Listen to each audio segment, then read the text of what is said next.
Hey, good morning. Welcome to the Deschutes County Board of Commissioners meeting. This is 9 a.m. Wednesday, November 12th, 2025. First item on the agenda is Pledge of Allegiance. Please join me. Pledge allegiance to the flag, the United States of America, and to the republic for which it stands, one nation, under God, indivisible, with liberty and justice for all. Next item is citizen input, and we do have a request to speak by Mr. Ron Bozell.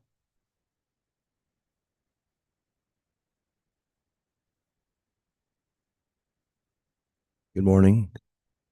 Rondo, I'm a Bend resident and have been lived in Deschutes County for almost 4 decades.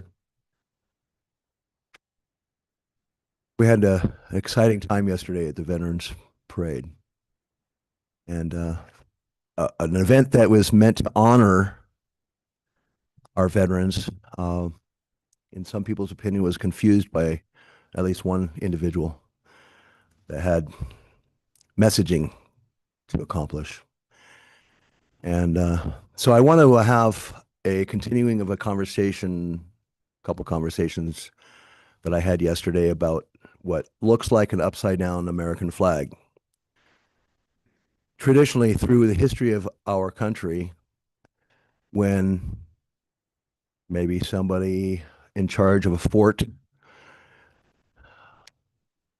turned a American flag upside down, or maybe a protester on the streets displayed that flag. That flag is no longer an American flag. It's a distress flag meant to communicate a very specific message. Somebody's in trouble. And I'm saying that we're in trouble. And today is what, day 43 of a shutdown that looks like it might end, but there's no guarantees. Regardless of whether it ends or not, we're not in control of our economy. This economy does not serve us. And the debt, the personal debt and the federal debt, does not serve us.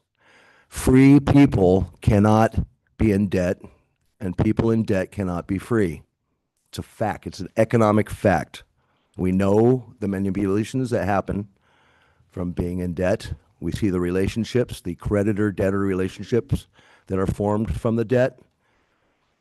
And we see that with all the cost savings that we've seen the last half year, have not shrunk our federal deficit. In fact, our federal deficit is increasing at the greatest rate we've ever seen in this nation history.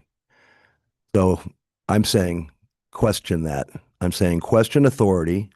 I'm saying please understand where we're at is for somebody's intent, not mine, not ours.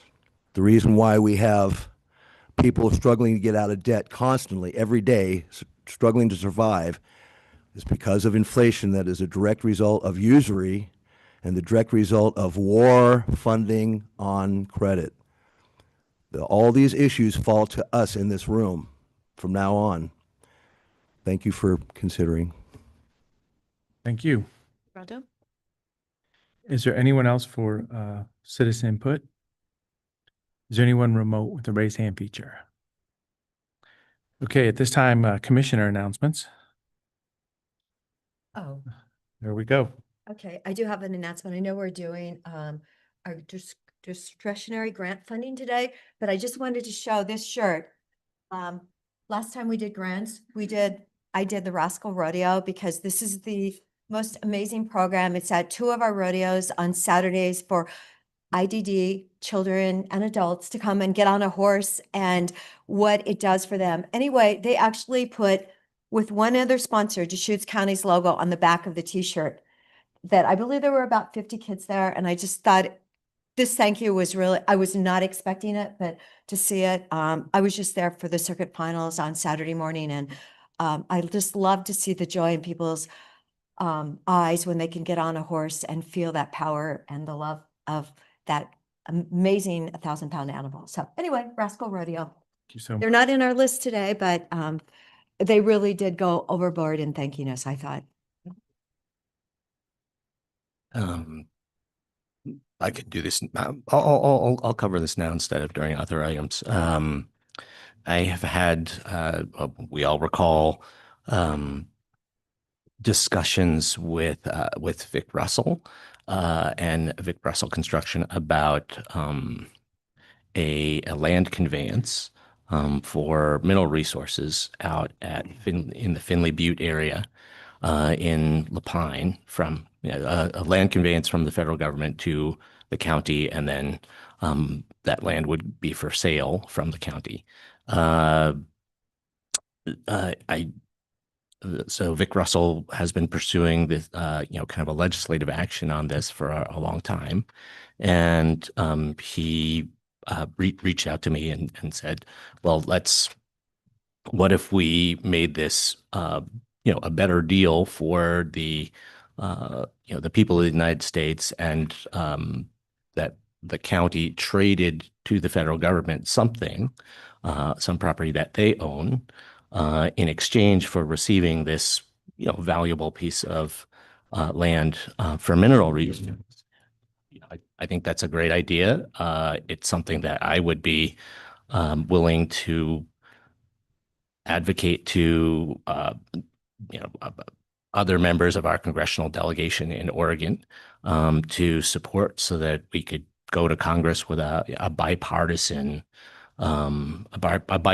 package, so that we could both put those mineral resources out in the community for economic development, secure some revenue for the county from the sale of that property, and also accomplish something good for the American people by taking a piece of land that the county owns that has important natural resource values, and putting that into the federal domain for appropriate management for habitat or recreation or other purposes. So just wanted to say that I'm interested in exploring legislative action along those lines.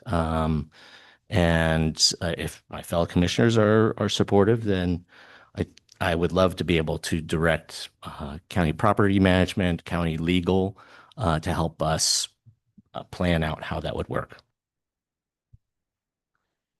So it's kind of an action request right now. I mean, informal. I mean, it's I don't know if, just to explore something, kind of figure out what the legal framework or the documents would look like. And that's my thought process. It's the beginning of that discussion. Mhm. Any thoughts, Commissioner? Apparently they've been out of rock for a couple of months. So I would hope that if we can do something, we can put it together and make this happen. So there'd be support for just looking at this process. Yes. There you go. Great. Okay. Veterans Day parade yesterday. I know we were all there in some fashion at the Bend Parade. I was able to go to Lapine afterwards and say hi to a bunch of folks. So it was a great day to celebrate the service to our country by the military veterans. I believe they said we have 13,000 in Deschutes County. So yes, it was the nicest Veterans Day weather in a long time. Very nice. Yes. It was Yeah. wonderful. I can't remember a year where I wasn't sitting on that Covo float without my full winter coats on. Very nice yesterday. So congratulations and thank you. At this time, consent agenda. So 5 items, couple sets of minutes. I would move it, and I do want to add on the October 29th minutes, page 5 of 8, when I asked for allocating 100,000 to Giving Plate and also Neighbor Impact should be added to that line, and that was the only thing I found. So just referring to both organizations. Right. We ended up funding anyway. We did end up funding both of them, but originally I said both of them, so Yep. I just would love to Understood. add that. And otherwise, so move. Second, I do want to discuss items 1 and 2, but I support approving them or moving them. So Yeah, so you have questions, or is this for discussion for us then? Yeah, I'd like to, so are we on to discussion? Yeah, Okay. that's fine, yeah. So, Let's discuss, yep. so when we're looking at the community corrections plan, we reviewed this at the local public safety coordinating committee council a week or so ago, and I was very concerned to kind of hear about the full impacts of reductions in state funding um, to community corrections, to parole and probation specifically. Uh, our community justice department was talking about making reductions that concerned the district attorney, local law enforcement agencies, um, to the point where, that the sheriff's office wasn't at this meeting, so it would have been interesting to hear what they had to say from a jail management perspective. But the district attorney actually asked community justice, well, if you have such diminished capacity to attend to people on parole and probation, should we be trying to send more people to jail? Which I think is really, really, an unfortunate place for us to be. If there are people who can be served through parole and probation, who can be diverted from court, diverted from jail, I would hope that we would be, making every effort to do that, and to be forced by resource constraints to be considering, well, like just send more people to jail. And again, the sheriff's office wasn't there, so they weren't there to say, it costs money for us to have additional people in jail too. So where do you want to pay for this? Do you want to pay for this in rehabilitating people, or do you want to pay for this in trying to rehabilitate people in jail, which is not the best place to rehabilitate people? So, Judge, I don't have any, again, I support moving these items forward. I just wanted to share that perspective and express concern about that situation. And what I do think it means for us on the Board of County Commissioners is it gives me additional motivation for us to be advocating in this legislative short session for increases in community corrections funding to adequately support parole and probation functions. Well, yeah, so thank you very much. The balance of public safety in our community, bringing all the folks at the table and having these discussions is very important. And it is a legislative choice at this point. We have capacity, we have some local capacity, and these are contracts we're doing with the state of Oregon for the population management. And everybody except the sheriff wasn't at the table that day. So I agree. Legislative advocacy in the short session is going to be a high priority for us. So yeah, that's basically the first two items kind of together. Understood. Okay. Okay. Any other discussion? Seeing none, Commissioner Dare? Yes. Commissioner Chang? Yeah. And Chair votes yes. Thank you. Item number 6, approval of a notice of intent to award contract for biohazard decontamination debris cleanup services.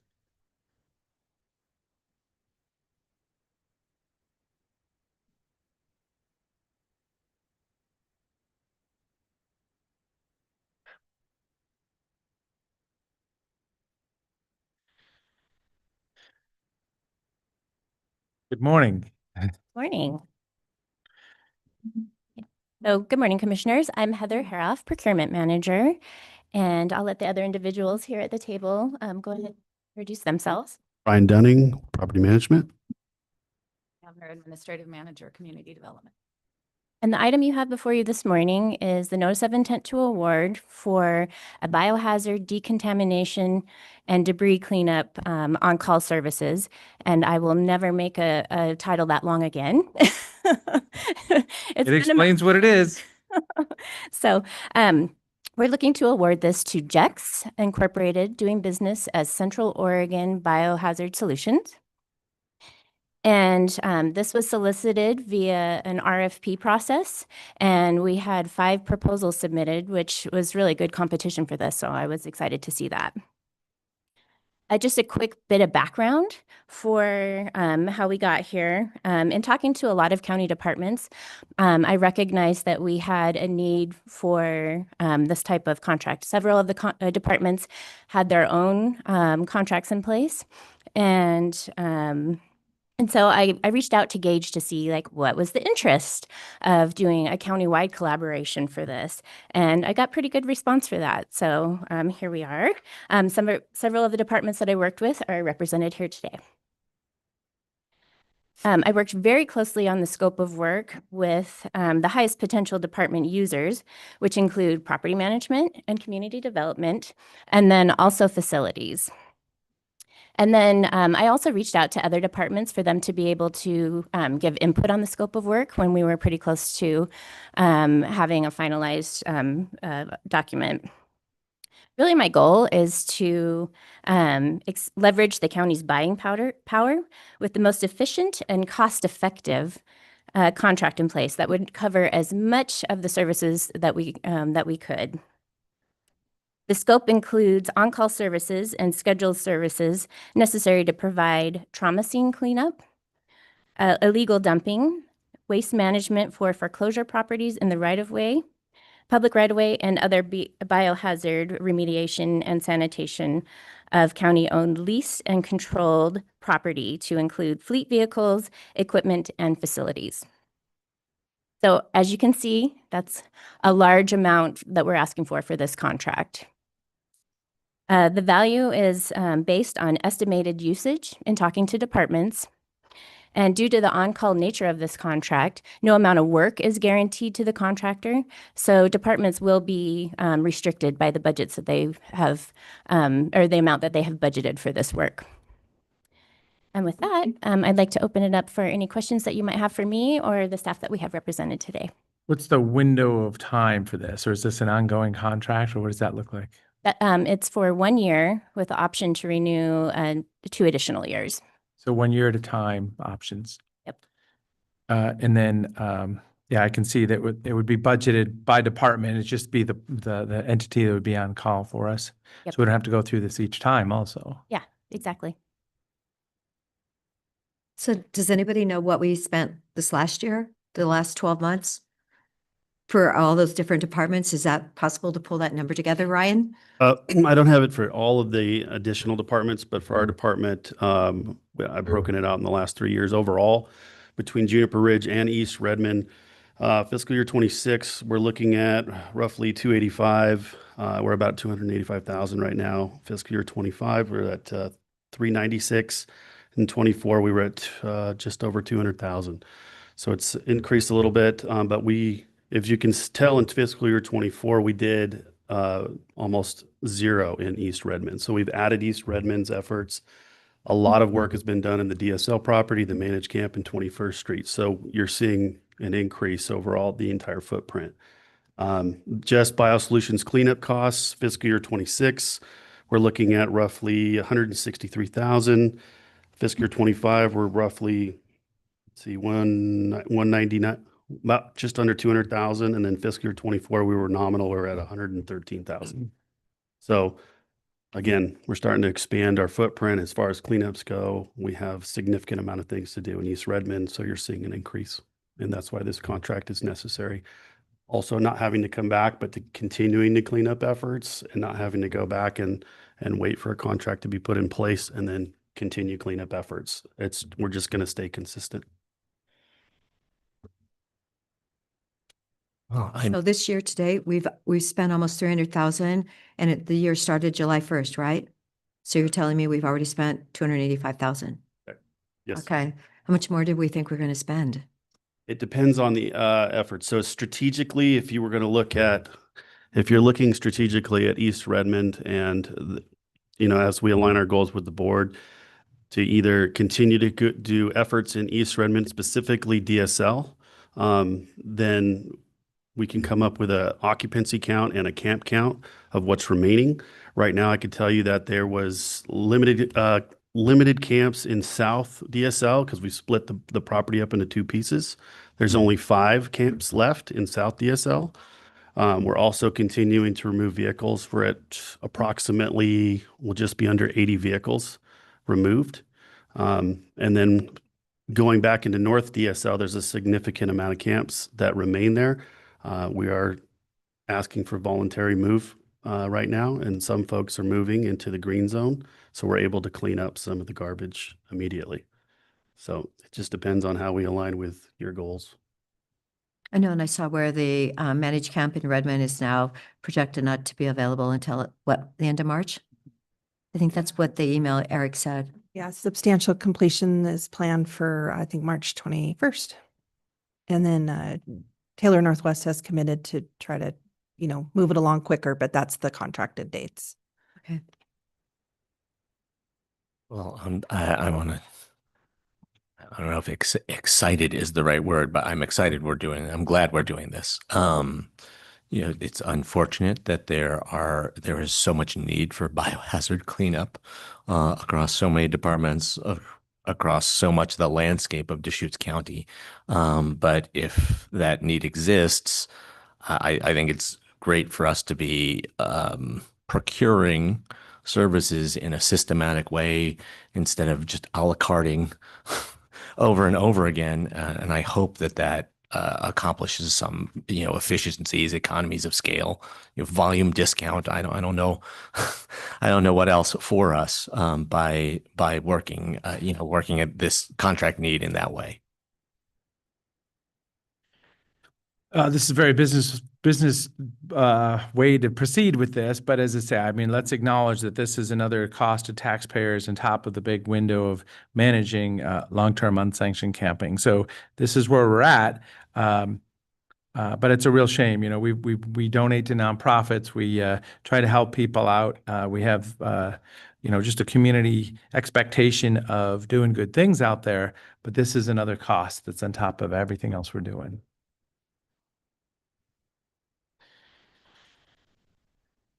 Any other discussion, or is there a motion?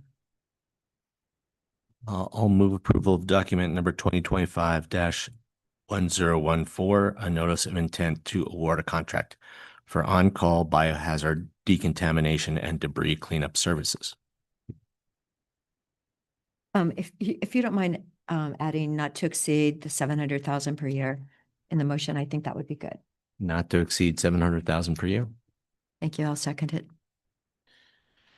As I say, for discussion, we have our efforts trying to help people, but we're like a person is donating to a nonprofit's providing resources to people that in help, but then we're cleaning them up on the back end. So we just need to take a look at this as a community and as a society. So it's not even any specific person here, but there's a different way we can be leaders in this, possibly by, not allowing this to happen or just getting serious about slowing this whole thing down. So, and I do think we've kind of crested on the big picture here. We are taking action. We're moving forwards on this topic. We just lost it after COVID and some of the different things, but this is where the money's spent. So If I may real quickly, I just would like to add that everything that we're talking about in terms of property management has been budgeted accordingly and has been approved through the budget process. So we would never, of course, exceed any of that without a discussion. So those parameters are within budget approvals. So each department would have the budget in there. Yeah, anybody calling on these services. So, so the number's been mentioned, 700,000. So that would be the contract, but it would have to be budgeted through our budget process annually, anyways. And we want to make sure, I want to make sure, everyone understands. We're talking about multiple county departments. I mean, we're not just talking about property management. We're talking about, code compliance efforts. We're talking about facilities, county facilities. So this is a broader effort than just looking at encampment cleanups. I'd like to add one more thing. So additionally, I know this property management's focus right now and the questions are on the encampments. However, some of the funds that we would use for this would be for foreclosures as we move forward with foreclosed properties, our standard operating procedures, and other things that we do. Yep, understood. And those all come through these board meetings in one way or another, sooner or later. So we hear about it.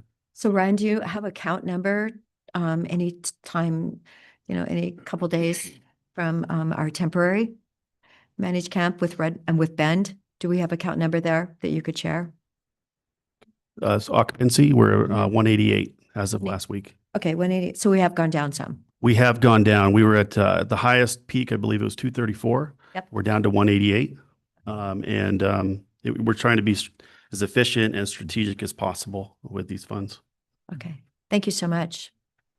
Calling for the vote, Commissioner Dare.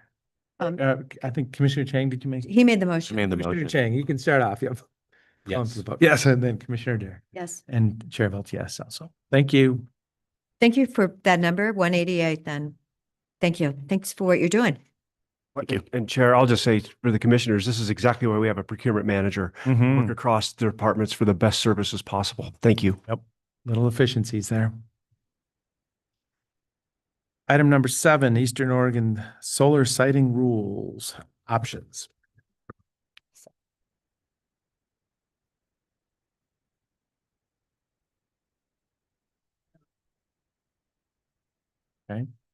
Thank you.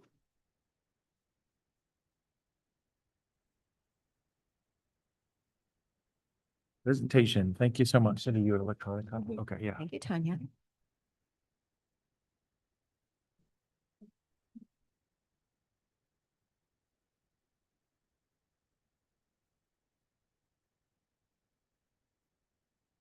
Good morning. Oh, sorry.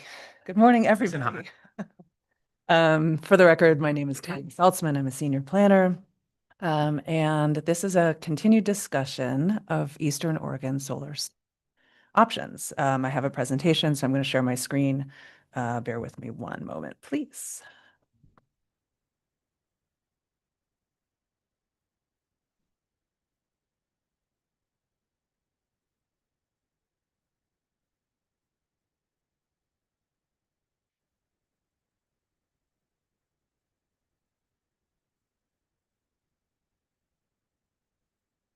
So the purpose of this presentation is this is a continuation of a discussion that staff had with the board on September 10th. On June 26th of 2025, LCDC, Land Conservation and Development Commission, adopted Oregon Administrative Rules, otherwise known as OARs, that guide the development of renewable photovoltaic solar energy sites in Eastern Oregon on EFU, exclusive farm use land, and forest use zone land. For the purpose of this rulemaking, we are considered Eastern Oregon. Those administrative rules go into effect on January 1st of 2026. And the board must choose a direction that they would like to choose by that time. And I'm here to explain those directions. First, I'm going to go over the options just really briefly, and then I'll circle back and give more details. So just as a reminder, for the EFU lands, and this is the larger kind of chunk of the decision, option 1 is to opt out of the new rules. And I'm going to refer to the new rules, the old rules as Section 38. It's a little confusing, but Section 38. Option 2 is to do nothing, which automatically opts into the new rules. The new rules are known as Section 44. I'll say new rules and old rules as well. The way that it was written is that if counties do nothing, they are automatically opted into this new set of rules. Option 3 is the largest, most complex option, is to initiate a customized program under the provisions of Goal 5. You'd have to temporarily opt out of the new rules while that is undertaken. Those are called, I'm calling them Division 23. So we have Section 38, existing rules, Section 44, new rules, and Division 23, which is the extra Goal 5 rules, just to make it really confusing. I have a more confusing question. Then what if we had this go to the Planning Commission before it came to us? Would that be option number 4? Well, this is not technically, that's a good question. This would be accomplished by board order.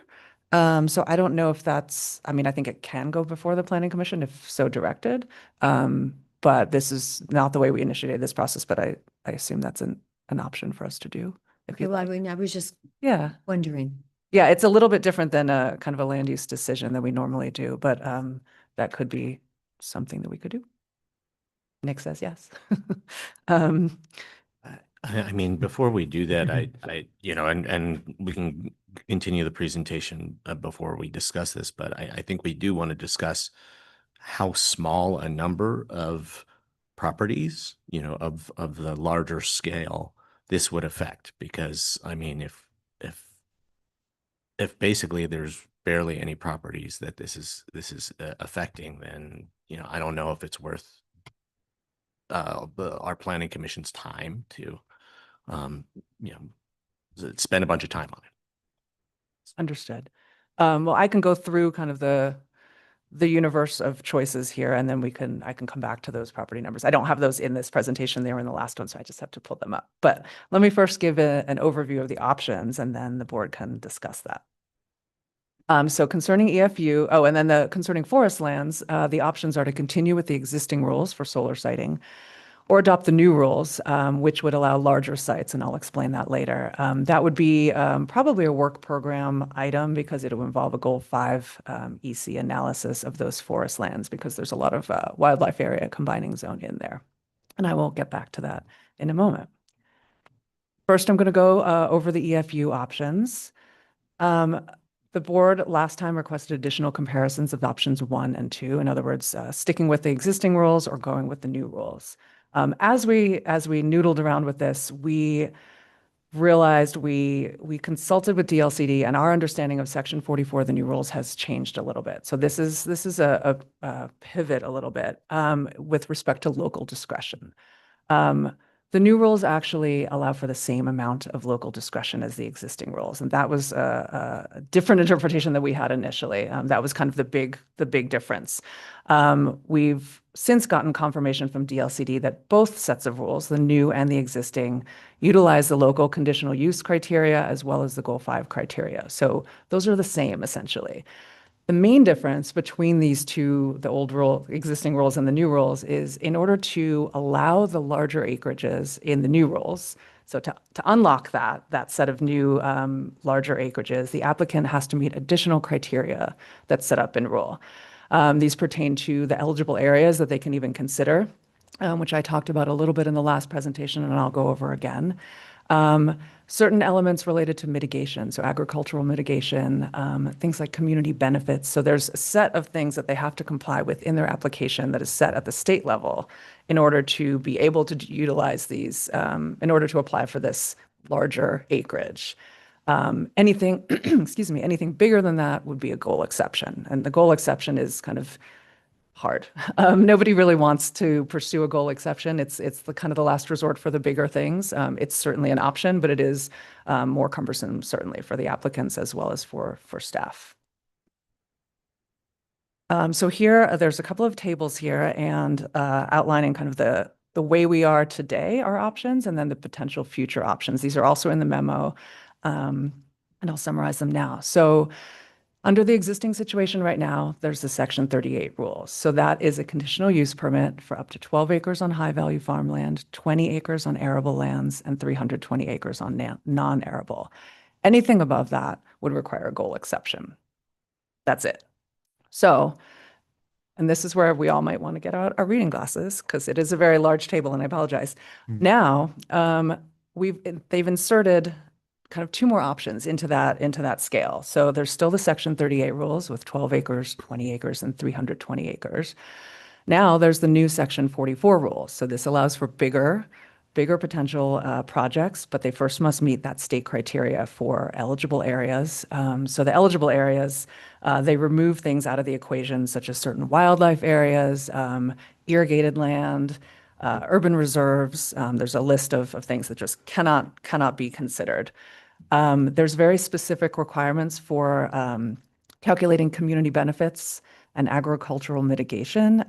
These are they're essentially clear and objective ways that they have to acknowledge community benefits and agricultural mitigation for certain types of lands, of agricultural lands. If it's certain types of soils and used for certain types of things, there's a formula for how you mitigate for that, and that is in the rule. Farm stability analysis, that is sometimes applies depending on the number of existing solar projects that are in a certain area. Fish and wildlife mitigation pursuant to Goal 5, that's fairly standard. It requires an extra degree of notice, as well as historic and cultural resource mitigation, which is similar. A temporary workforce housing plan. So these are all boxes that the applicant would have to check either prior to the application or as conditions of approval in order to unlock those larger acreages. The temporary workforce housing plan, that's for the people who are constructing the. Yes. Okay. And I can dive into those rules. I have them. That's kind of the level of detail that I've stuck with for this, but I can pursue that further if needed. The next kind of on the smaller to bigger continuum is the Division 23 rules. This is essentially the Goal 5 process. This would allow even larger potential areas.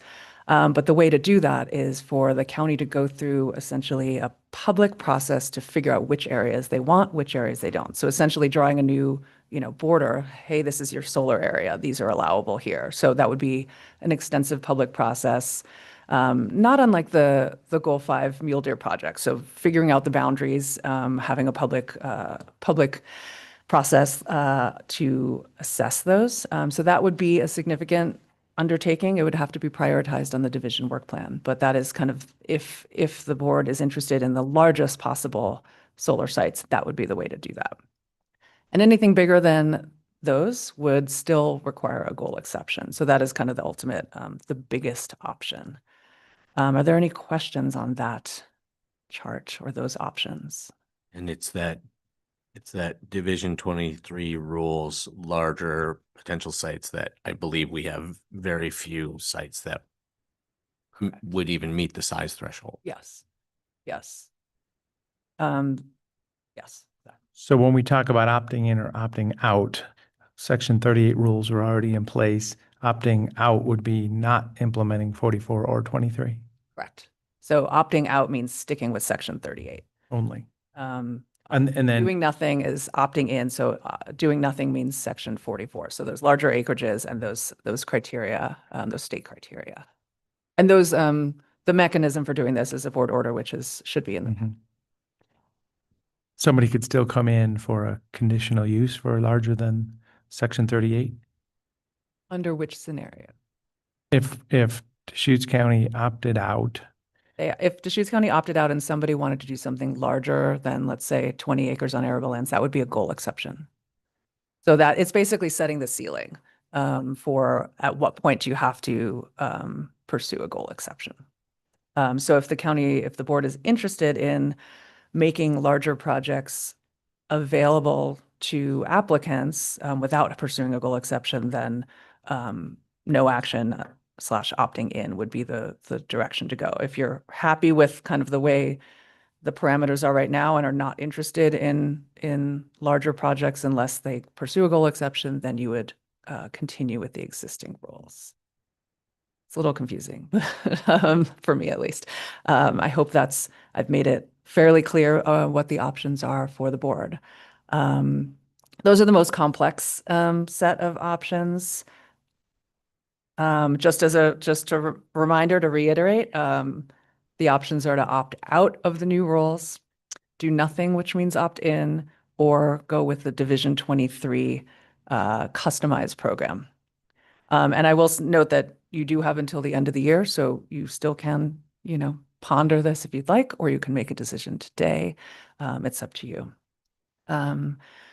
I can either pause here and you can discuss, or I can go on to the forest stuff and you can discuss it all together. Do you have a preference or discussion? Or? are there two decisions with the forest and the EFU? There's So, yeah. you have to make one choice about EFU or one choice about forest. Okay. The EFU is the kind of more weighty, complicated one.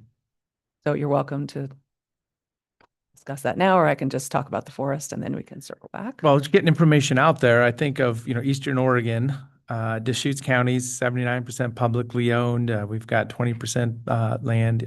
We always, land use is very, very serious business here in Deschutes County. But I also think of, Wasco, Jefferson, Crook, Klamath, Lake County, all these other counties. This may matter a lot differently than it does here. So I'm just kind of sharing my thought process with my fellow commissioners here. I don't know that and they're talking about 12 square miles east of Maupin, I think, up in Wasco County these days. So when I look back at these numbers, Division 23 rules at 3,840 acres. I think that's what, 6 or 7 square miles, half of the size but it's half the size of projects that are being proposed and approved for construction. They haven't been built yet, but approved for construction that's happening in the state of Oregon. So we're talking half the size of some of the fields that are even being proposed out there. It's just amazing. And again, when we get to that size range, the amount of properties that are even private properties that are even that big in Deschutes County, that wouldn't filter out based on eligibility criteria is insignificant. So I mean, I don't know how much we need to worry about Division 23. I basically I would say we just set Division 23 aside and we talk about whether we want to just stick with our current rules or whether we want to move forward with Section 44, the new rules. But it'd still be a single decision. You're just saying that there's may or may not even be a parcel that would follow 23, just because Yeah, I mean, land use. Tanya, maybe Pull that up. Yeah, so that, and maybe we do want to discuss the EFU first, and maybe you could look at that. Pull that up for us.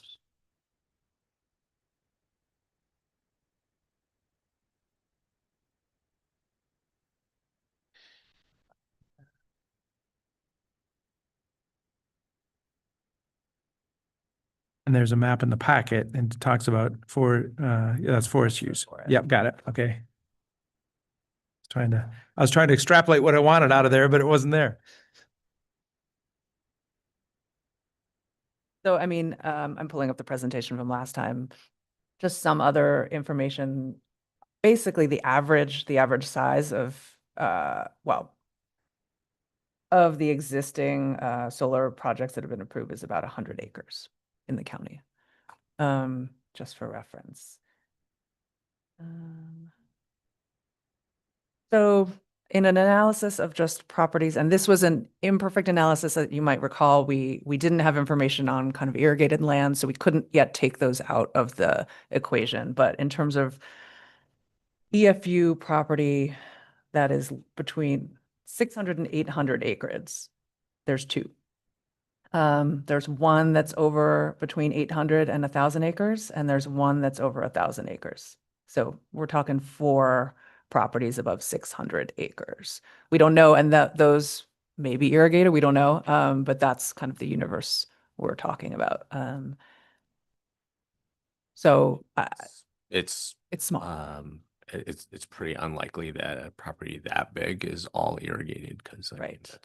And, you know, this is also to note that in the future, it's possible properties could be united in some way to, you know, there's things that can be put together, you know, so this isn't the be all end all numbers for consideration, but it is a sense of kind of the universe that you're dealing with. But if we move forward with the Section 44 rules Mm-hmm. and someone wanted to come in with something bigger, would there also be some kind of an exception process for that? You know, Yeah, they would have to get a goal exception for anything over those slightly higher thresholds. which The is, goal exception is always an option. It's just a matter of where it kicks in, so if basically. we just stick with the old rules, Section 38, then you need a goal exception for something in the Section 44 size range. Correct. If we adopt the Section 44, then you'd need a goal exception for something in the Division 23 size range. Is that Yes. kind of the way to think about it? So, That's I a mean, good way to- yeah. yeah, so I mean, not adopting Division 23 right now, it doesn't absolutely foreclose the opportunity to do something bigger later on. I think it just recognizes that we have very few properties in that size range. And it sounds like it'd be a lot of work, basically, That to would be a to large. do the Division 23, you know, so like, why do all that work for, you know, why do all that work for properties that don't exist is my argument. But if we have an exception pathway, if somebody, some unicorn comes in the future and says, we do want to do a really big thing. So does anybody know how big the solar farm is next to Highway 97 on the east side driving to Redmond?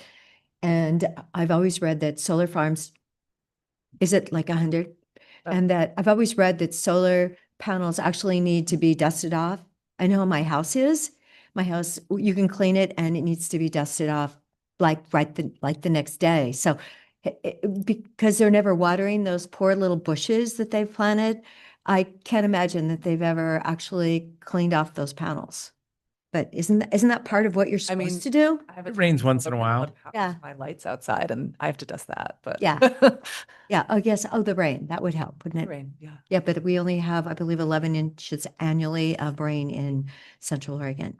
So I know we did get almost an inch in Sisters though, the other day. The property is 60 acres. 60, okay.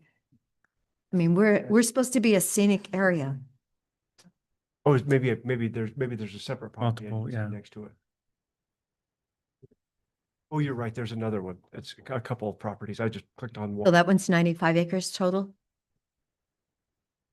Peter Gutowski, Community Development Director. I was in the bleachers.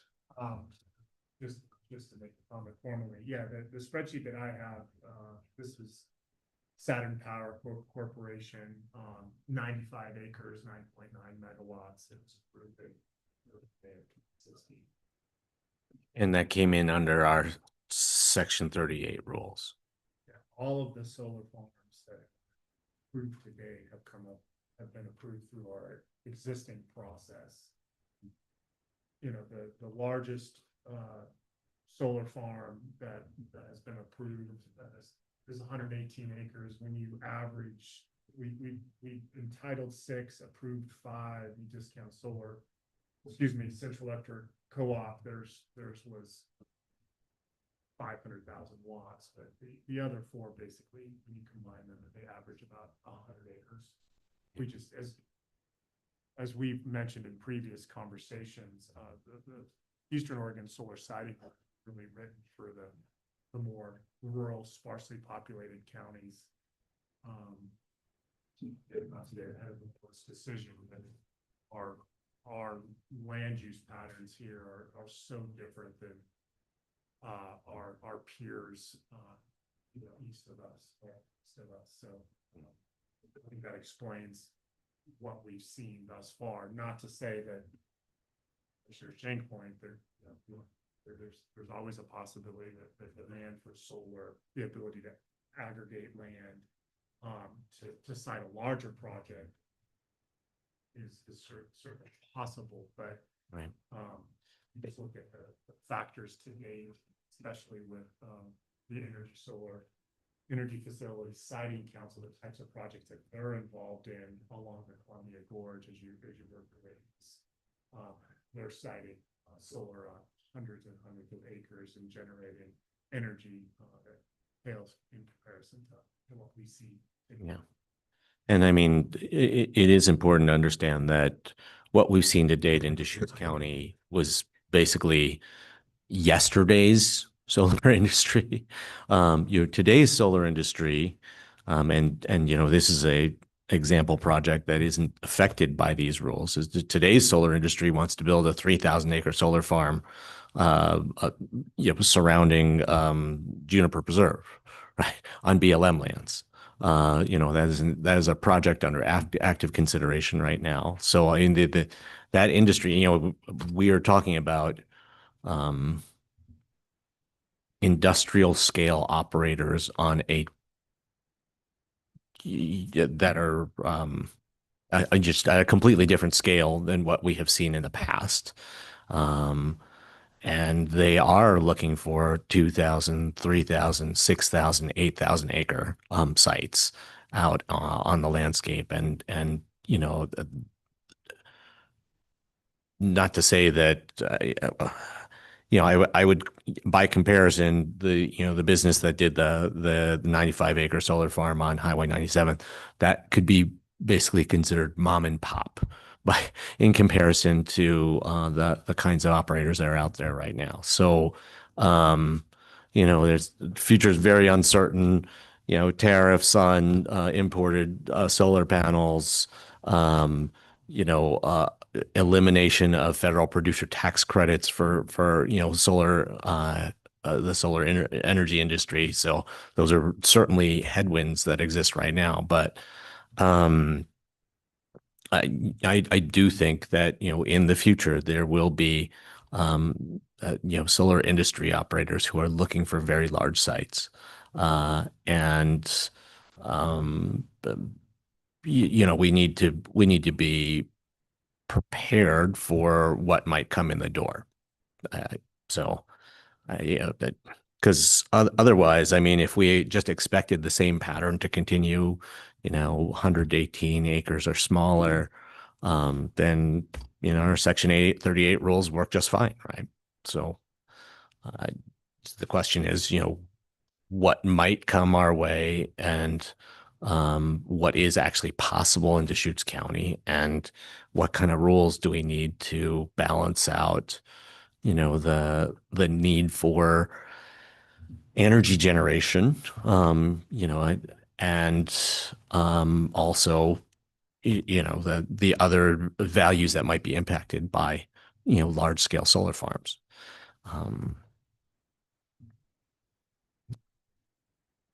Well, I mean, I generally think I would lean towards opting out and not worrying about it in Deschutes County on private land. We could have some big plays on federal public lands.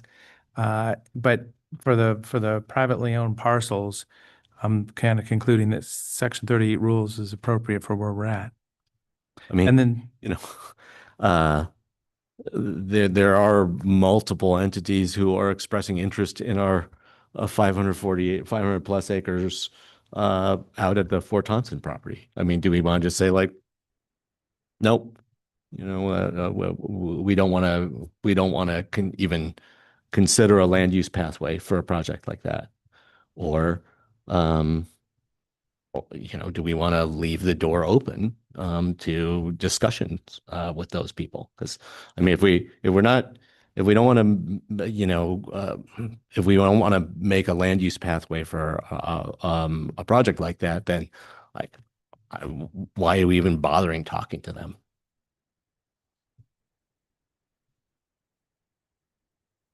people have ideas and they want to talk, so yeah. But then 320 acres is Section 38 rules. So to me, that's opting out of the Eastern Oregon Solar. I believe, what did they do? 20,000 acres in Morrow County, where I'm from, where I grew up. And I'm like, whoa, I just can't wait to go home and see that. And is that down by Boardman or something? Is that what they did down there on that land? Sure. Yeah, well, I'm sure I'll get to drive by it. So anyway, I would stay with option 1 for EFU. Referring to opting out of the Mhm. new rules. Yes. Use our existing ones, Section 38.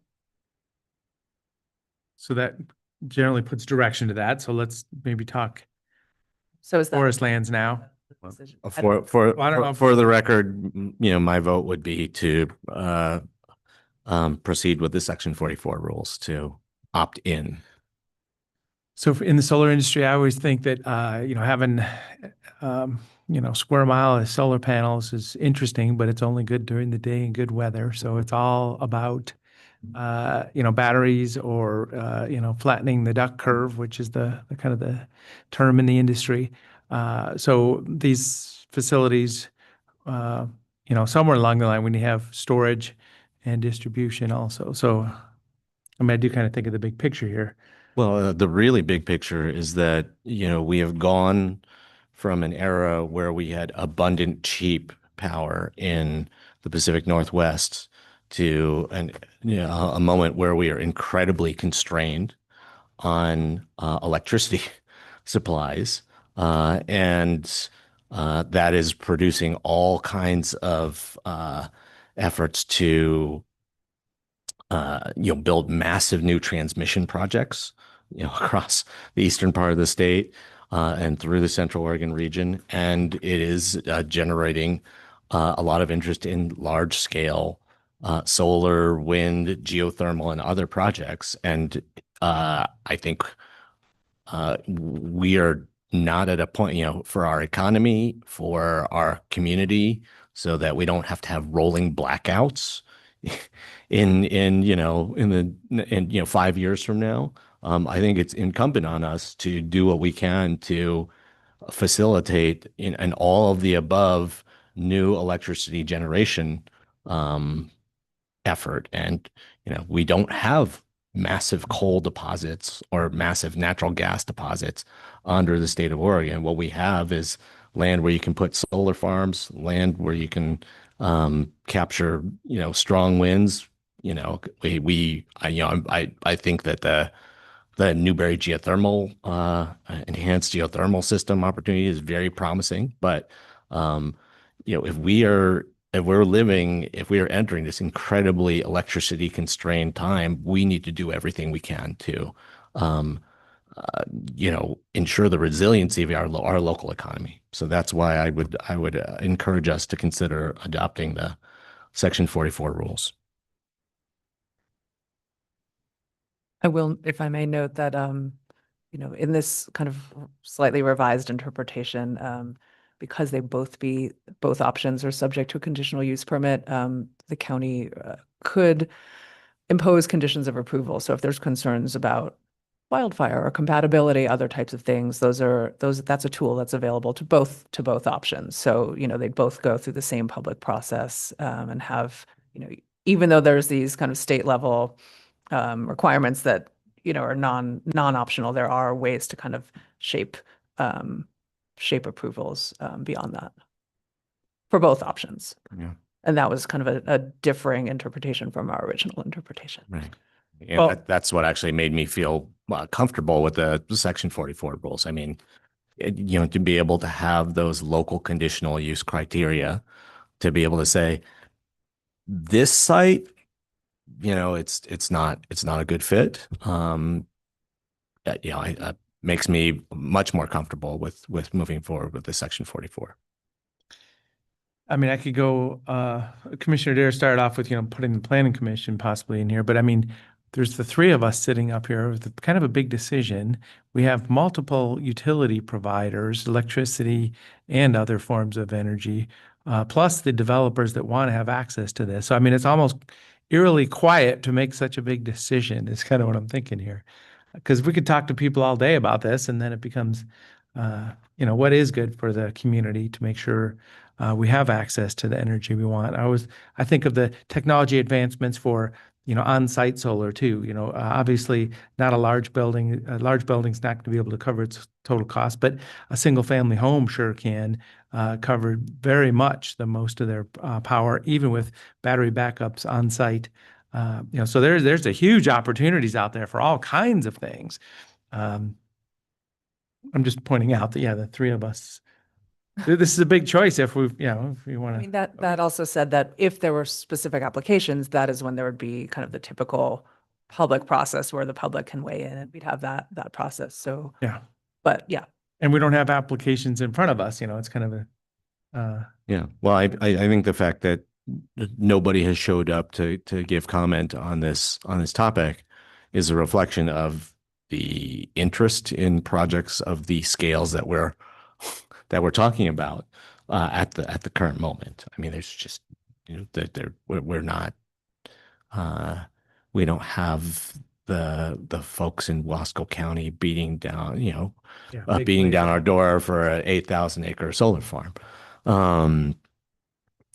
Just one other kind of way to frame this, my fellow commissioners regularly express concern about the property rights of private property owners in Deschutes County, and often seek to expand the property rights of people in Deschutes County. By adopting these Section 44 rules, we are essentially giving private property owners more choice. We are expanding their rights to what they can do with their land. And so, I mean, if that is an important principle, on this dais, then I'd encourage you to consider that. But I'd clarify that, I mean, there's not a a motivation to expand property rights from the decisions I've made in office. It's following a comprehensive plan, a reasonable application process, and an assumption of the opportunity that's out there. So, I mean, yeah, please don't define how I'm making conclusions about land use applications that are in front of us. I mean, every rezone application is essentially an expansion of people's property rights. Yeah, but I'm just saying it's not my motivation to add its response in the land use system that we have. So it's slight difference, but just, you're defining my thought process once again. So I'm just pointing out a general principle. well, as I say, I feel comfortable with sticking with 38 rules at this point in time. I mean, if there was future activity, is there options to step back into this process in the future?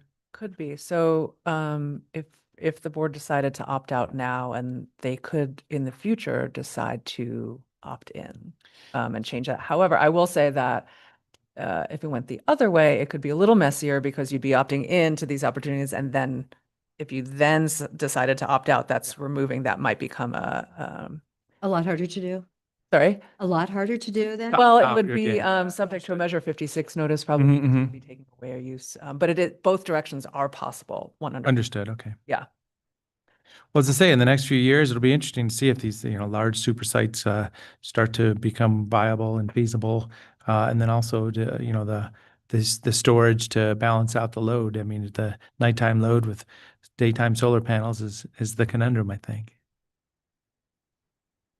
And I just think about all the places in Deschutes County where you can look out at our most beautiful mountains, and to see those mountains without looking at solar farms, to me is, that's, what is it? It's $1 million view. We definitely, we have it from, all over the county. And actually even driving to Crook County, they have this magnificent view when you're looking west. So I love our views, and I feel like 38 really, if we need to change it at some point, could be a possibility, but right now I feel like it's really, it's serving us well. Yeah, so let's take the position of the board at this point in time. So you two are voting to opt out. Yes. So it's clear. So that would be adopting order number 2025-042, which is the opt-out order. Okay.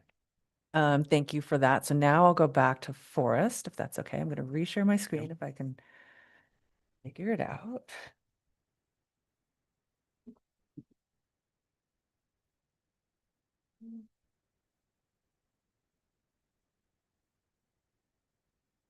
Should we do a motion on that We'll need a now or? point, just at Okay. what point Okay. you want to if you want to bundle them together. I don't know what the Okay. preferred Yeah. way is. The forest is, can you see that? All right. I'm thinking, let's just get through this, see the big picture. Forest is simpler. Yep. Okay, so forest lands. Essentially, there are new rules written for forest zones that do also allow for larger development for solar as a conditional use. Currently, the threshold is 10 acres. This would allow up to 240 acres. Otherwise, you hit that goal exception. It excludes the Metolius area of critical state concern. There's not any kind of state level criteria the way it is for the EFU. It would just allow it. However, the way we interpreted it is this would be going with the larger threshold would also be a significant work program task to do an EC analysis, economic, social, environmental, and energy, because of the intersection of forest use with wildlife area combining zones. And I provided a map in your packet. I believe it was Commissioner Chang's request to see that last time. And so that just is a really basic map showing kind of how those things overlap. Total forest zone land is about 1 million acres. Goal 5 wildlife area combining zone is just under 300,000 acres. A lot of that is out east. So it's that's just, that map illustrates where those overlaps would occur. So the options are to continue with those existing rules, which would be the 10-acre maximum, or prioritizes a task, excuse me, to do that EC analysis, that Goal 5 analysis, to adopt the new rules, allowing up to 240 acres of solar development in forest zones. But those are your options. There's a little bit, So, and none of these apply to federally owned land or? this is all private, Yeah, just private. Well, but but the county has jurisdiction. non-federal land. Non-federal land, non-federal. sorry. There, well, that's fine, I yep. mean, because again, we were just Could talking be. about that 540 acre property that the county owns that it's not Mhm. federal land. These rules would apply, but Um, So I guess I'm kind of in the same spot as in, I don't know that it's a priority for right now to put in a CDD work plan for this effort. But it could come around again in the future. That's my thought. And this would not, just to clarify, require an order. It's a simpler mechanism. I don't quite know why, but it is. So if somebody wanted to come in with the 100-acre forest zone land, what does that look like? Be subject to a goal exception. Goal exception, and it would it even be possible in the wildlife?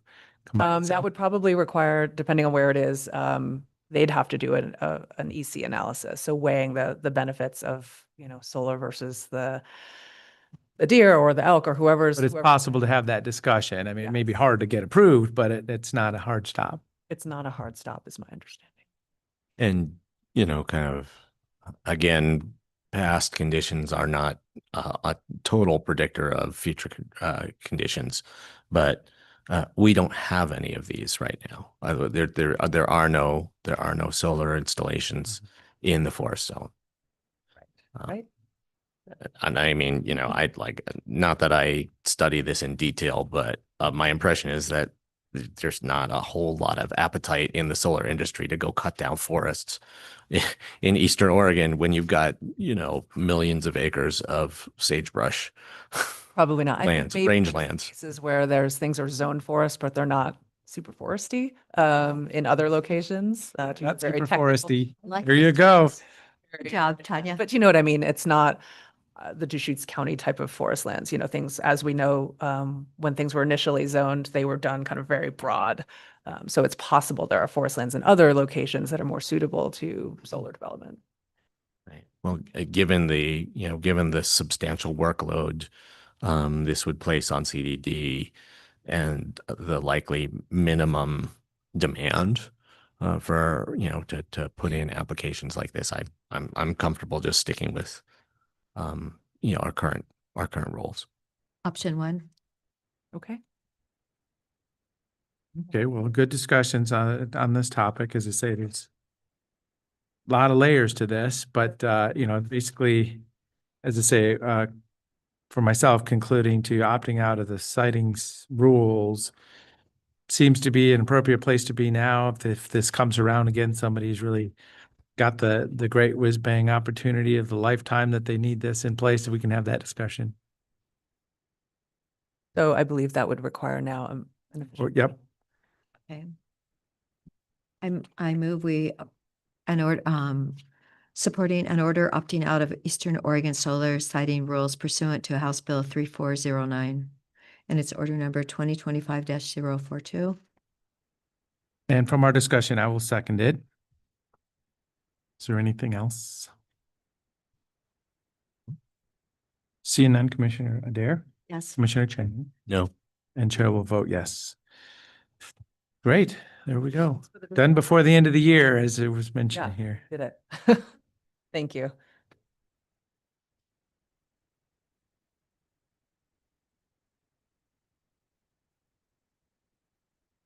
So item number 8 is discretionary grant application review, and then we have one item after this also. Making sure I'm looking at the right version of our agenda because it got moved around a little bit. Good morning. Morning, Commissioners. Jen Patterson, Strategic Initiatives Manager, coming to you for the annual discretionary grant discussion. So I'll just give a little background and then we can go and review the applications. So I'm just being promoted here to panelist so I can share my. So just give a quick background. So each spring, I come before you with the Video Lottery Fund dollar allocations and determine the allocations based on all of the interest and applications and county projects that usually go towards the VLF dollars. And last year in April, the board awarded $12,000 into the discretionary grant program. In previous years, that fund was a little bit bigger, and there was multiple times throughout the year, sometimes twice a year, prior to that, 4 times a year, where discretionary grants were considered. Due to the lower amount available in discretionary grants, the board decided to do an annual discretionary grant review and chose the date of October 15th. So there was $12,000 allocated for fiscal year 2026. The application process closed on October 15th. Total received 43 applications, 40 of which were eligible. 2 went to the fundraiser sponsorship pool, and 1 was just a private business looking for money. So they were not eligible due to their nonprofit or lack of nonprofit status. So that left 40 total applicants for this year's discretionary grant funding, requesting a total amount of $110,561 in grant funding. $12,000 is available, leaving $4,000 allocations per commissioner. So with that, I'll share my screen and we can go through the allocation process unless there are any questions up front. I have a question. The Bunny Rescue, they originally got funding somewhere else. Yep, in the spay and neuter program. So are we not doing that? No, we are. They also asked for discretionary grant dollars. So there's nothing precluding them from requesting. Okay, they can ask here, but they've been elsewhere. Correct. Have we done that allocation for this year? Yes. So it's the spay and neuter funding is every 2 years. I thought it was in their cover sheet how much they got, but I can look it up. So they did receive funding specifically for spay and neuter grants, and this one is specifically for, I think, if I recall off the top of my head, for maintenance in their facilities. Okay. Is there a balance for the fundraising category? I can give you the balance. Yeah, the balance there is. Well, you can see it on your screen. Oh, no, because I'm sorry. I'm sharing my other screen.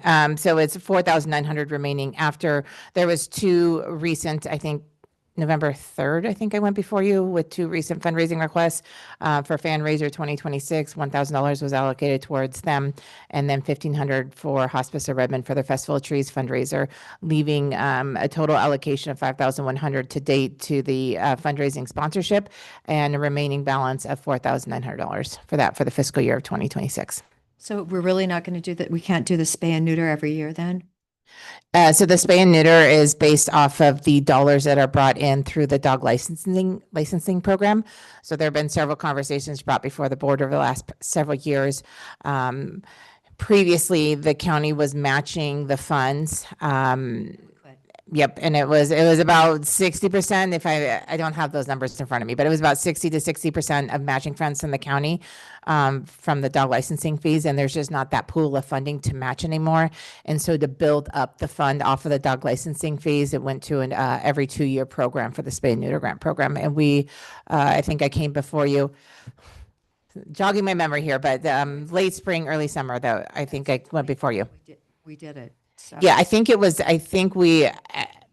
I know that we allocated right before the end of the fiscal year 2025. So I think I must have come before you in May, and then the allocation dollars went out in June of 2025 for the spay and neuter program. So, there is a new dog licensing program set up. It is an online program. So we'll keep an eye on that and see how those funds come in. And if additional fundings are coming in at a quicker rate, I can come before you to see if you want to move that back to a yearly program. But just due to the nature of the amount of funds received and being able to have an impact with those funds, it went to an every other year cycle. Thank you. Thanks, Jen. So then 2 of the items, Latino Community Association and Sun River Women's Club, they didn't apply for fundraising dollars, but I kind of think of both of those events as kind of foundational fundraising events for their organization. So it's just a proposal to possibly Move those to the sponsorship. Yeah, Right. yeah. Agree. And at some amount, let's say whatever we agree on, but that helps because it'll Right. reduce the line items on this spreadsheet. And Jen, the other thing I wanted to kind of to ask about so that we're clear as we're going through these applications. So we discontinued an arts and culture grant program of our own. We are sending money to the Deschutes Cultural Coalition so that they can distribute those funds in conjunction with the funds that they get from the Oregon Cultural Trust. And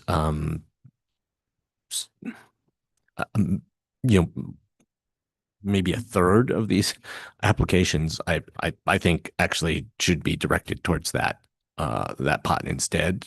So just to be clear about towards that grant process instead of coming to us here, because I don't think we're doing arts and culture in our discretionary grants anymore. I mean, that's my opinion. So you're saying So all these applications that I'm just going to say they should be going to the Deschutes Cultural Coalition instead. That's my thought process. And so the Deschutes Cultural Coalition funding is for fiscal year 2026, they received $15,000 in funding. I don't see those applications that come in or review those applications. They just get the funding and then send an end of year report. And so any application that comes in that's eligible for this discretionary grant, I put it in the packet. I don't funnel anything out unless it's non-eligible, like the private business that came in. We didn't exclude them, but in my mind's, after we discontinued an arts and culture program grant program of our own, from the board, in my opinion, we should be directing all these arts and culture requests to the Deschutes Cultural Coalition. so a subset of these. Yeah, I mean, there's again, like maybe a third of them, I think, are, in my opinion, they don't. Pipe tuners. In my opinion, they don't belong in I hear this what you're saying. Yeah, I pool. got it. But If there are specific organizations that you want me to send an email and say, please reach out to the Cultural Coalition, I can do that. Traditionally, in the past, we have not done that, but I'm happy to do that as we go through this spreadsheet. or we can, at the end, we can, either way, but it would be great to say, just make people aware that, kind of the history. Basically, we don't have an arts and culture program anymore, any grant program anymore. There are arts and culture grants being made through, through the Deschutes Cultural Coalition. And I could update the grant website too. It wouldn't apply for this year since the deadline's already come, but for fiscal year 27, I could update that grant application that gives all the information on the program to include that in that referral. And I could reach out to Deschutes Cultural Coalition to let them know that we are doing that, referring more people over to them with that. Again, I probably wouldn't, unless explicitly directed, I probably wouldn't remove them from the application process if they submitted an application that looked eligible within our requirements. So. Right. Yeah. I mean, we didn't say arts and culture grants are not eligible. Yeah. So, I mean, we can't, but just to explain why I will basically, not be allocating any funds as we go through the list to arts and culture projects. That's my thought process. And then I do have a question about the Bitterbrush Neighborhood Road Association. On the page, it said no grants were awarded, and yet in their detail, they do say that they got a $500 grant from Deschutes County in 2023. So I'm wondering, who in Deschutes County gave them that $500? That was in their detail.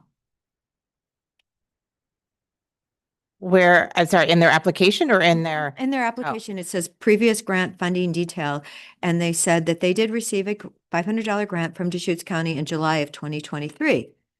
So I didn't see it in their profile. So I go through and look up everyone in our financial tracking system to see if they've been awarded, and I didn't see anything in there.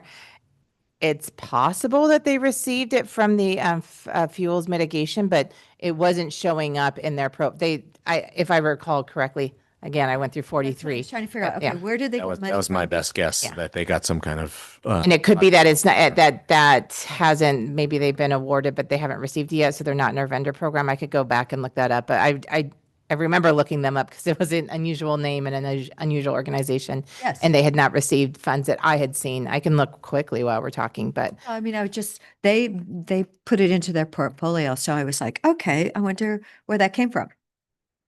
Yeah. Firewise, cleanup, something? Project Wildfire. Yeah, I mean, I'm trying to look them up as we talk. Okay. The system's just being a little bit slow, but we can, just a touch slow. oh, there it goes. I'll just confirm once again, or almost there.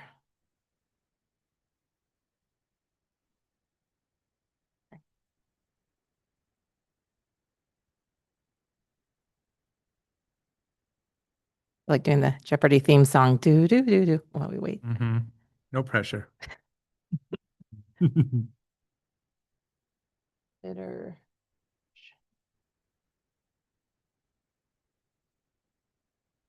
So they were an active vendor and they're no longer an active vendor. They did receive, coming in slow, they did receive $500 a while back. Road improvements. I'm sorry, my apologies. It was a discretionary grant several years ago for road improvements. So they did get that money Yep. from us. Yep. This. Okay, all right. I just was I was like, well, who did that? Yeah. Okay. Yeah, this- I must have missed it because they're no longer an active vendor and it had been several years, but it was within that 5-year period. Okay, thank you. You're welcome. All right, any other questions before we continue? Go ahead. All right, there we go. All right, so we'll just go one by one, and I can answer any questions, but all the information I have on these were included in your binder. I don't have any really further information on there, but so do you want me to just go through one by one? I think that's probably the easiest to list them out. APIC is asking for $2,000 for our Harmony series. Assistant League of Bend is asking for $2,000 for the Operation School Bell. 250 for me, please. You said 250? Yeah. Okay, I'll do 500. Beat Children's Theater is asking for $1,000 for their Life Skills and Title I outreach. Bend Comedy and Arts Foundation is asking for $1,500 for their Bend Comedy Festival. Bend Fire Pipes and Drums, Bend Firefighters Foundation is asking for $478 for their bagpipe tuners. I did want to put a note in here that, yeah, they returned money. They had a change in leadership, and so they had to postpone their last meeting, or their last annual convention. I'll have to go back and look at the email, what it went for. They reached out to us. I did not have to reach out to them, and they returned it because they wanted to be prudent with the funds that were given to them, but knowing that they wouldn't be able to spend it until they got the kind of a new reorg on their leadership. So, And where did that money go? Like, did we put that back in like the lottery dollar pot and? Yep. And that would be a further question for finance. It was $250. So it did not get added into an additional 250 for here. I think it's probably just in their buffer, but I don't know that for sure. Well, It goes back into the same account that it came out of, but yeah. I mean, I would support giving them that $250 that they responsibly returned to us for this new project. So you'll do the 250 then? Well, I I would have to I would check with prefer to finance. do it out of the money that they gave back, not out of my 4,000 that I think because it closed out the end of the fiscal year last year, that it doesn't get added into the new fiscal year program. Like I think the finance rebalances. No, it really should. I mean, a couple years ago, I had a carryover of like $1,700 and somehow it wasn't showing up and I knew I had not spent it and it was a carryover. So I agree with Commissioner Chang. We should be able to return that money to them since they were so honest. Nick, do you know how that works? I don't, but we can look into that. Okay. Yeah. So do you want a can find it. conditional You can 250? find the $250. Yes. How about that? Okay. You can find Put it. a conditional 250 on there. Then give Okay. it to them again. Okay. Sounds good. And I'll put the balance on there for them too. So that would be If you could just do it. 228. Just do 250, so it's 500. They can figure out what to Okay. do with 20 bucks. Yep. I'm going to actually, Commissioner Chang, I'm going to put yours on the. And they were, screen, yeah, they were otherwise in it's front of gonna us go- yesterday in the parade. Right. I didn't notice that they were out of tune, but they played real good. And when we drove past them at the end, one of the guys sweating, and they were working hard doing that. Yeah, no, They do dedication. Yeah, They do all for kinds all- of community events. They Yep. do dedications of important buildings. It's And for, all agencies too. So, I'll just say thanks to Whitney for watching the meeting. She just shared, it is sitting in the fund balance. So it's there you go. this. thanks to Whitney to Got them to chiming 500. in. Okay. So I'm going to still put it on the side because of the way the Yep, math yep. is showing, so that way it doesn't take it out. So I'll put 250 from Commissioner Chang for this year. From last year, and then 250 from Commissioner Bone for this year. Or do you guys want to split that 125, I mean, 125? that 250 from last year. I mean, both I and Commissioner Adair said that we wanted to do that. So you can call it from both of us. I don't know.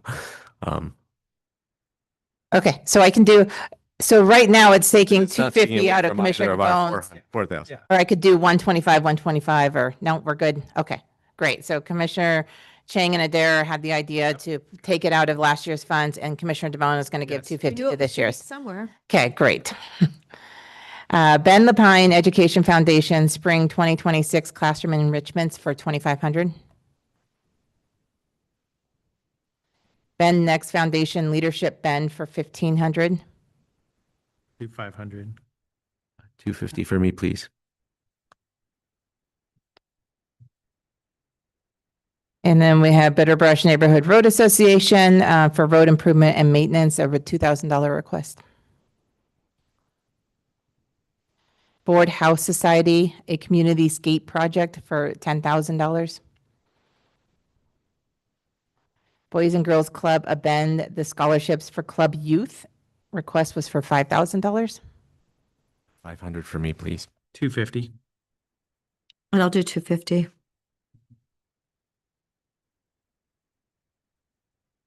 Okay. Care and Share Community Outreach, feeding persons experiencing food insecurity in the amount of 2,000. Central Oregon Baby Resources Community Baby Essentials Program, 1,000. Children's Museum of Central Oregon Play in the Park for 3,000. Deschutes Trails Coalition Trails Skills Training and Recruitment of Volunteers for 1,800. 250 for me, please. Desert Sky Montessori Reading Decodables for $1,480. I'll do 250 for that one. We have the Bunny Rescue, Embers Wildflower Animal Sanctuary and Bunny Rescue, renovate and repair the bunny enclosure flooring for $500. Back to the Desert Sky Montessori, 250 for me also. Okay.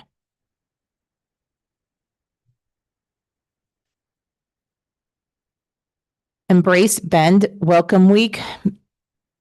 Oh, I'm not going to be able to do this word. Matrilineal system discussion, continuation and community space for 2,000. Family Kitchen Mobile Services Expansion for 10,000. 500 for me, please. 500 also. I'll do 250. Burnish Hope Furniture Essentials Fund for 5,000. Habitat, I'll do another 250. I just did 250 at their event. So why not, right? They actually did all the Stillwater Crossing apartments, all 240 of them. They did our Veterans Village. I believe their goal is like it's huge what they've accomplished since 2019. Habitat for Humanity Lapine Sun River Critical Home Repair Program for 2,500. Do $1,000 there. And so will I. 250 for me, please. Gets them almost there. Mm-hmm. Heart of Oregon Corps 2026 Central Oregon Youth Conservation Corps for 8,000. 500. 500 for And me. I got to see my balance. I think I can scroll down. dinner is here. So Commissioner DeBonne, you have 750 left, Commissioner Adair, 1,500, and Commissioner Chang, 1,500. Did you capture that 500 for? I did. Heart of Oregon Corps. Right there.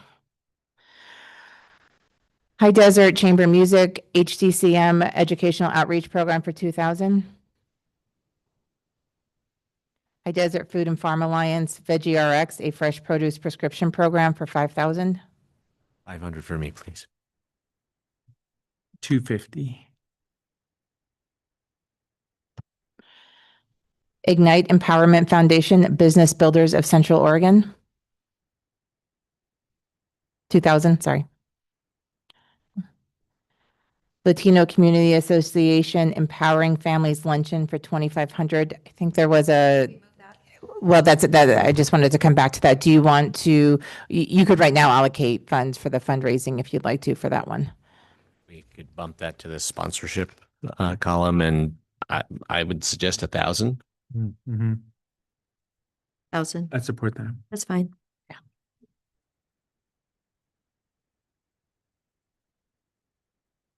Mountain Star Family Relief Nursery, food pantry supplies in the amount of 1,500. I was just at their fundraiser that raised almost $500,000. Oh, great. I think it was in September. And yes. Still put, I was too. I'd still put 250. New each morning AED purchase and CPR training for 2,000. I'll do 500. Opera Bend presents Johann Strauss an opera. I'm going to butcher Good that job. name. Sorry. There you go, right through it. Don't want to embarrass myself any further. $2,000 for that request. Okay. Rising Star Preschool scholarship funding for 2,000. 500, please.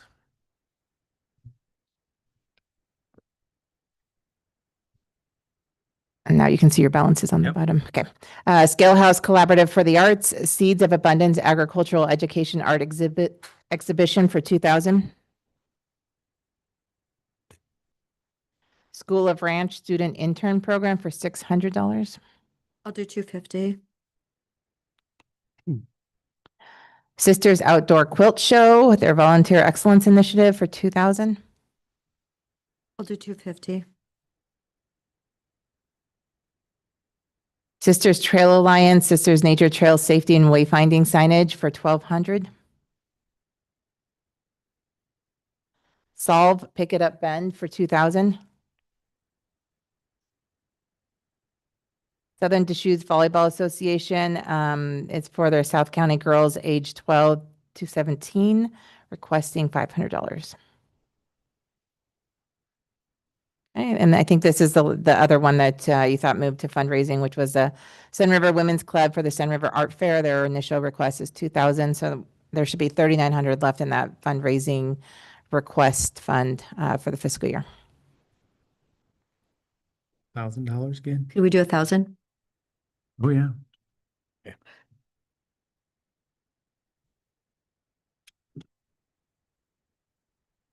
The Giving Plate 2026. Back to Sisters Trail Alliance. Yep.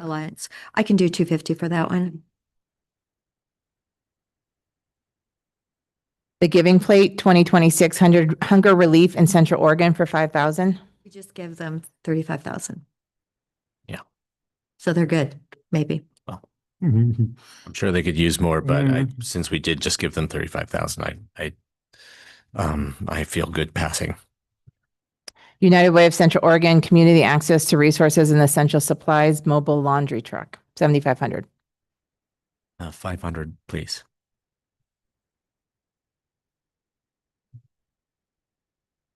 Volunteers and Medicine Clinic of the Cascades for continuous glucose monitors for low-income uninsured Deschutes County residents in the amount of $2,568. 250 for me. And 250 for me. Okay, so that's the end of your funds, but for the public record, I'll read out the last one, which is Wildfire Media Incorporated Photos with Santa, a free event for families, pets, and residents of Deschutes County, asking for $935. Yep, that is all we have for today. Anything else for me? Thank you for preparing us. This is a different time than we were just a few years ago, but at least we got some dollars out to the community for some great efforts. And I just wanted to give a public big thank you to Angie Powers for putting together the binders. It is a labor intensive project, and I appreciate the support in that department. Thank you.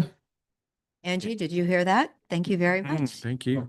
Jen, one last thing. So, it would be great to all of these arts and culture projects to just let them know that there is this other place that they should, I think they should be looking, for the Deschutes. I do notify everyone, so if you would very specifically like me to put a sentence into that, I'm not sure the grant funding cycle for Deschutes Cultural Coalition. I could reach out to them. I would hate to recommend them over there if that grant funding cycle is already gone. I can look that up, or I can just include that sentence in there. For the longer term, Yeah. I think it would, it would be great if you could look that up and see if there's a cycle coming up, but if not, then just kind of, in the longer term, arts and culture projects should be aware that there's this other. And I'll update our grant website to include that in there as well with that grant information, so they have that reference going forward as well. Thank you. You're welcome. Thank you very much. And last but not least, item number 9, this is going to be a public hearing, consideration of a resolution for a supplemental budget for Justice Court. Hello. Good morning. Cam Sparks, Budget Manager for the record. And I believe that we will have Judge Fadley and his team on Zoom, but I'll just go ahead and introduce the item and then pass it over to them to walk you through the details and answer any questions that you might have. So today, as Commissioner DeBonne mentioned, this is a public hearing to consider a resolution that would add 1 FTE, a court services assistant, as well as adjust the Justice Court's budget by $140,000. This is a result of the City of Redmond, the Police Department installing 7 cameras, traffic 7 cameras, 7 cameras. Yes, so there was a correction. It did say 3, but it's actually 7 cameras in 3 locations. And so that's been corrected, hopefully in a copy that you received.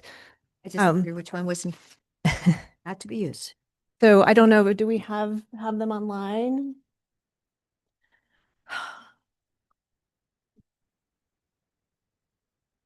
I'll just give you a couple more details while we're waiting. So the last I spoke with the city, they're taking this to their council on November 18th to approve the contract with the vendor to go ahead and install these cameras.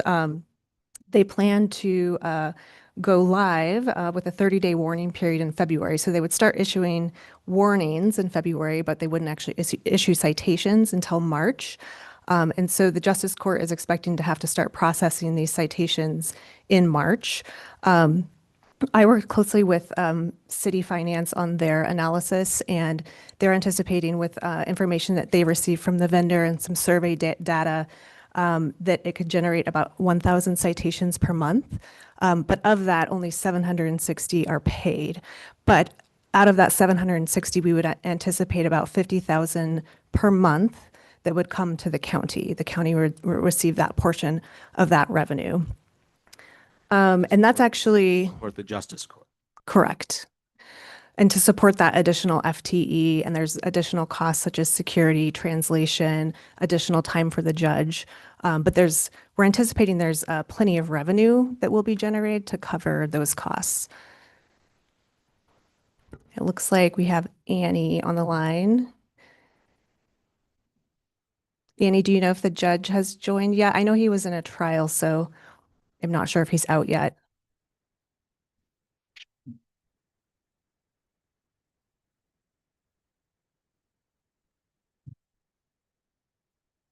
You can unmute yourself possibly if you're available to join us. And she made it dialed in and not be paying attention. Well, while we're waiting, one other thing I wanted to point out is that 1,000 citations, that's an estimate at the 18th month mark.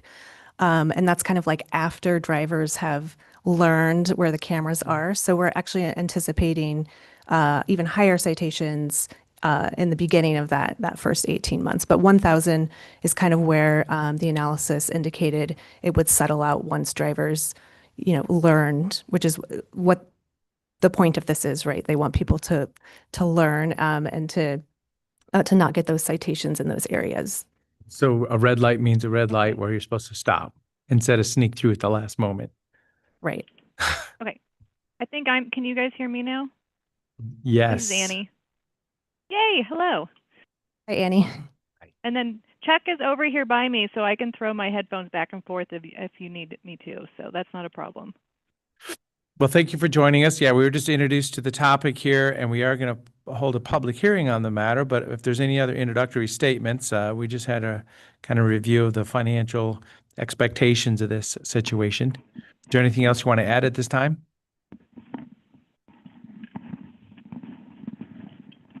Hey, can you hear me? Yes.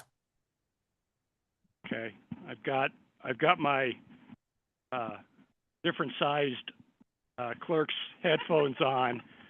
So anyway, I don't have anything to add to the staff's report other than there appears to be more than enough revenue to cover the budget amendment. Great. Well, thank you, Judge. And then this will be contingent on the city of Redmond approving the contract also is the proposal. That's correct. And I spoke to the city last week and they were planning on taking it on the 18th. I haven't heard if that's changed, but that's what I know for now. Okay, well, with that introduction, we're going to open up a public hearing on the matter. And this is a resolution adopting a supplemental budget and increasing appropriations and FTE within the Justice Court Fund. Is there anyone in the room that want to testify in this matter? Is there anyone remote with a raised hand feature? Seeing none, we'll close the public hearing on this matter. So thank you very much. That's a little bit of formality, but this will help also having it on our agenda, sharing with the world what City of Redmond's talking about here. Maybe people that are interested or engaged want to get to the city council meeting coming up. So any discussion or thoughts or? This is where I drive a lot. Do you ever try to sneak through the yellow light that turned to red? Yeah, there we go. Have a grace period. Yeah. A grace period of 1 month. But I mean, honestly, you look at the revenue that's projected, but it's all coming out of Redmond. And yet the court system, isn't it for the entire county? Yes, but Redmond's going to be significantly financially, I don't know. I just see people really stressed in today's world, honestly and truly. When I go to the market and I look at people's faces and I will admit the other day when I was at Winco, people didn't look as stressed as they look.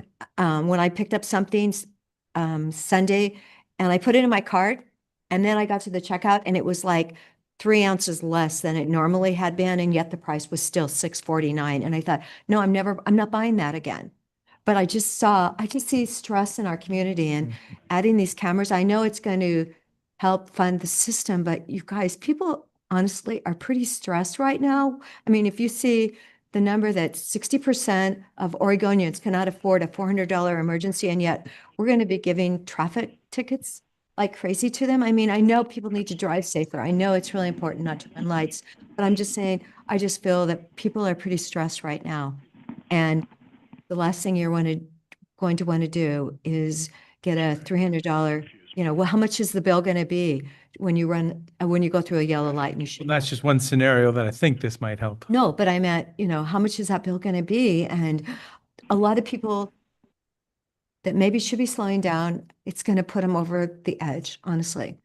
Yeah, and I do know that, Redmond Police Department, they're kind of coming at this from a public safety perspective. Yeah. They've targeted intersections where there's been fatalities. And financial perspective, it will generate additional revenue, which will help alleviate the need to subsidize Justice Court with TLT funds. So are they going to put it out at Helmholtz? Where you know, there's an accident, like whatever. There are a lot of accidents out Yeah, there. I don't know the exact. I'm sure, I mean, that's like on the way out of town. Mhm. So I'm sure that's not where they're State gonna highway, put, yeah. but that, I mean, there's so many accidents there. And I 35th. mean, we are seeing, across the nation, we're seeing local government jurisdictions move to these kinds of essentially labor-saving technologies. You know, what you historically would need to station an officer at, an intersection to be able to catch, which could be behaviors that are, really significant public safety threats. Now we can do with a camera, and that's so. I did certainly appreciate that the concern that people are, the affordability of just everyday living, driving, groceries, all of it, health insurance, all of it is an increasing concern for people. It's this is basically the where law enforcement, traffic enforcement is going across the country. So, I think Redmond adopting this right now is just kind of, it was going to happen eventually. And this is, this is the moment they're choosing to do it. And it will, hopefully improve both safety and, kind of fiscal sustainability for our justice court, for for Redmond PD as well. But I'd I say think I'm gonna this is in leave. support of the Justice Court's analysis of these cameras that are being, the policy choice that the city council is putting these cameras in. So it's not even our policy choice there, but there's definitely the big picture about community and society there. I do think of some of the intersections, and when you drive through, you see, yellow and red plastic and the shards of glass sometimes. There's recently been an accident at some of these intersections also. So, yeah. Any other discussion, or is there a motion? This is a resolution. Did we open the public hearing? And Open give and people- closed, yeah. Okay. There was no one commenting. No one knows Okay. what's really happening. Should I use the gavels? I never have. I just. Okay. I'll move adoption of resolution 2025-045, a supplemental budget and increasing appropriations and FTE within the Justice Court Fund. You can second. And I'll second it. Yeah, so good discussion. It's been moved and seconded. Any other discussion? Seeing none. Commissioner Chang, Yes. Commissioner Adair, I'm gonna vote no. and Chair will vote yes. So yeah, this is in response to the City of Redmond's policy of adding cameras. Thank you very much. Thank you. Thank you. At this time, other items, and Commissioner Chang, and you started off with the land discussion, 40-acre discussion. So there's support for learning about what the possibilities are. Yeah, and most importantly there, I just wanted support for having staff Yeah, to learn do about some for work everybody. in support of that effort. Anything else? Any other items? So seeing none, we do have an executive session, I think, for today. We do. I don't believe we do. No, Okay, Christy so gave it to us this morning. She it was did gonna be- today, session on Wednesday, November 12th. She brought it to me this morning. When they covered Monday? No. We switched it to Monday, not knowing how long today was gonna end and not wanting you to run into a timing. Okay, so this will be next Monday then. Monday. That's fine. Okay. Yeah, we did get a memo on it, but we're all set. So next Monday. I mean, one other thing I'll mention is, so we have our joint meeting with the Sister City Council yesterday.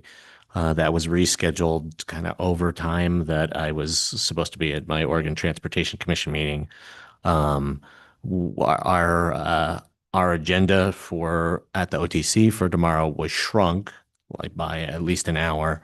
They scratched some items, so I should be able to be there on time.